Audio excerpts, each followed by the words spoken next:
You are listening and watching to a very special podcast.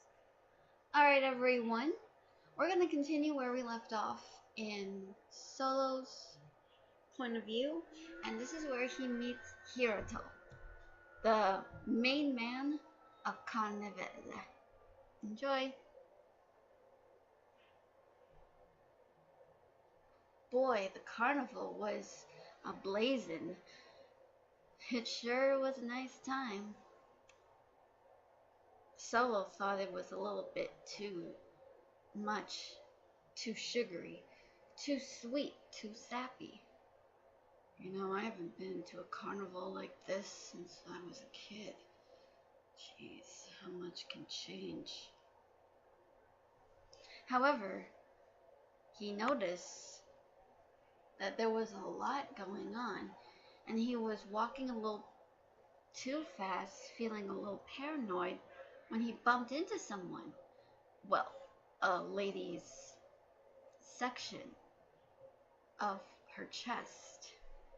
Oh, I'm so sorry. I didn't see you, Solo said. Oh, it's all right. You're no trouble to me. You look a little lost. Wait, do I know you from somewhere? The lady said with dark blue hair. I don't think so, Solo said, a little embarrassed. Well now, something about you seems. I know now. You must be the man that I saw last night during our circus performance, a familiar voice said. Solo smirked. Ah, so it's you again. Greetings, my dear friend. Allow me to introduce myself.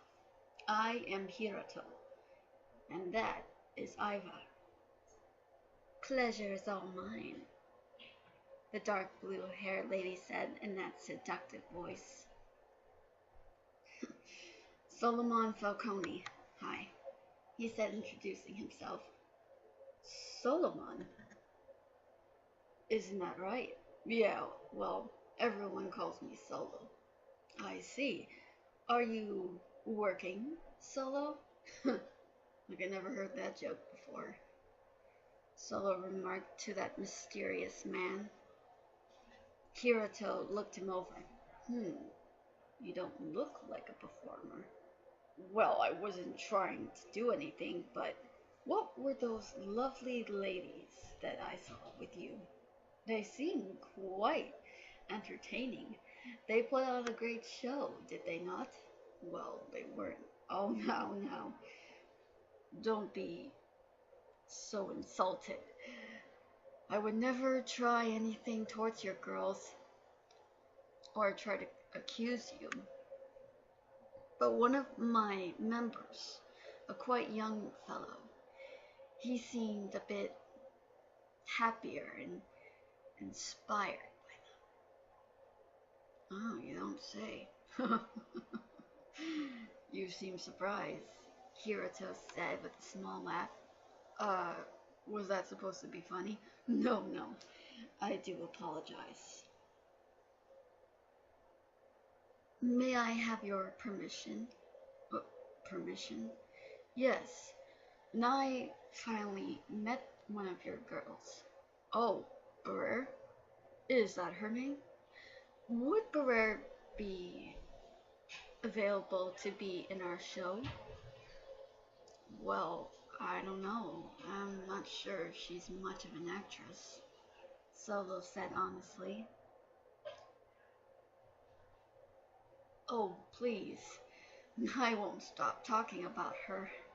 It's quite embarrassing for me. Now that you mention it, if we want to make the kid happy, I don't see why not. Wonderful. That's quite what I was expecting.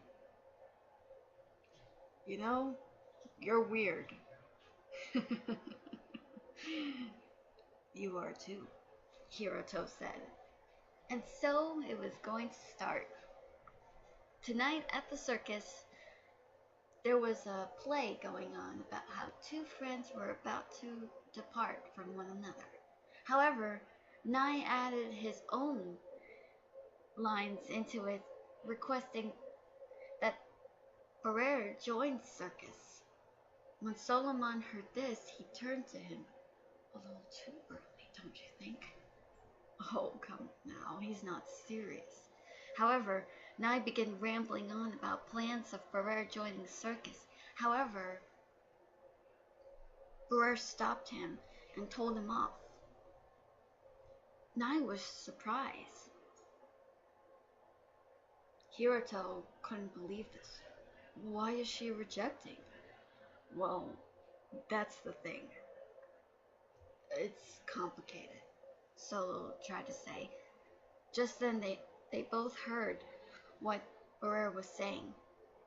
You can't be friends with someone you just met, Nye. Nye tried to convince her. However, Barrere didn't want to hear it and tried to end the show. Hirato was confused. What's going on? There's something you need to know about my girls. They're not ordinary. Oh? They're not? No, it's...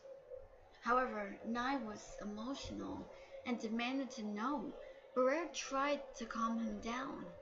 However, she accidentally unleashed her telekinetic powers. Hirato was shocked to see this. Nye wasn't hurt, but he was just stunned and tried to compliment her. However, Barrere was so ashamed that she fled from the tent. Nye followed, as well as the other circus members. Hirato and Solomon also followed. Oh dear, this isn't good. I didn't know your girl had... Yes, the other girls I have, they have powers too. Oh, I didn't know. You should have said something. I was going to. Alright, good man. Come with me. Let's go find them. What? How are we gonna follow them? Like, we can't walk. You can't fly, but I can. Hirato said. He began flying, taking Solomon with him. Solo couldn't believe it. Oh my god, you can fly? The rest of Circus can. You can fly, of course. I don't believe this. I don't know who you people are, but you must be from Neverland, right? I'm sorry, Neverland. Are you trying to say we're a bunch of Peter Pans? Hirato said with a smile. Well, you could be Peter Pan. Maybe an adult version, but quite a strange fellow. Of course. Finally, the two of them managed to find Barrere and Nye and the rest. Gareki was pretty upset. Solomon wanted to intervene. Even Hirato wanted to as well. But just then, a bright light appeared, and that's when Brynhilda approached from the light in Barrere's body, or what used to be.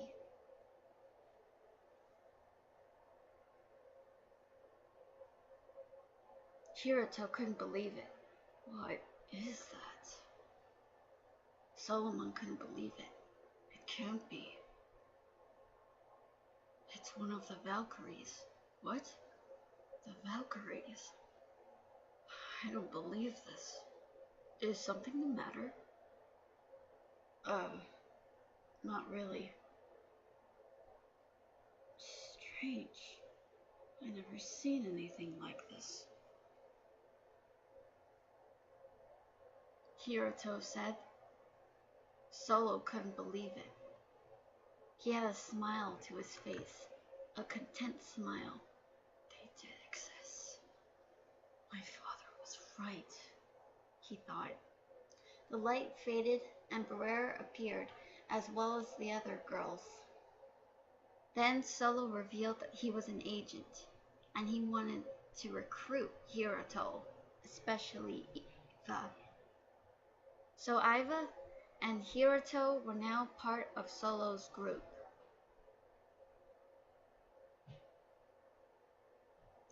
While returning from their mission, Hirato had to admire of his surroundings. However, he was also surprised to see the doctor from Circus was there, as well as his rival. But Solo had other matters to attend to. The other girls were going on missions, so he had his time to maybe not go with them. But he had some researching online. He found out that millions, maybe more than that, had gone missing long time ago. Then he realized to his horror, it's the people.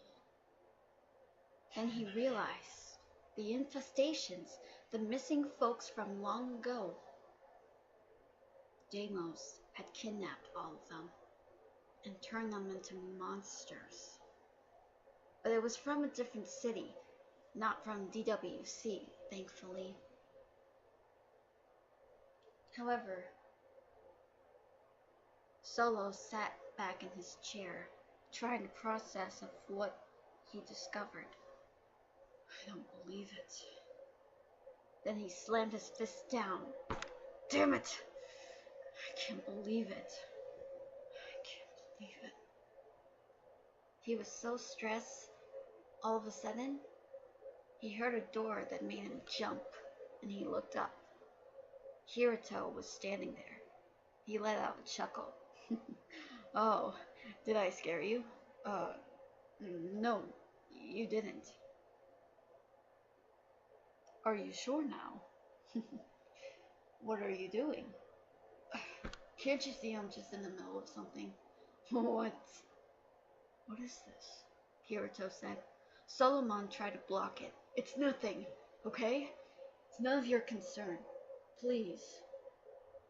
You sound distressed. Let me help, said Hirato. Fine. Here. Hirato read the article and looked horrified. Oh dear. Do you know who did this? Yeah, but it's a long story. Tell me anyway, Hirato said. Well, looks like the top hat sure got to Solo. Solomon began his story, and then he revealed that the man behind this was none other than his older brother, Deimos Falcone. Solo explained that he was once part of Nevermore, but he was unaware of what his brother was up to. But when he did, he finally left behind it. He was so upset of what he had seen and was so ashamed of what his brother done to humanity. It was sick. Once Solo was done, Hirato finally understood. I see. It must have been hard for you. Oh, please. He killed his wife. He abused his kids. I don't know how much damage he's done to me, to his own family, and to other people. Don't fret, my friend. We will stop him. Now that you've told me about him, I like to say a few words to him myself, Hirato said. It looked like Hirato was one strange man, but he wasn't that bad. Solomon thought he wasn't too terrible after all. Well, thank you for listening and watching. Continuing more with Solomon's point of view. I'm Catherine Donovan, and I'll see you next time. Bye-bye!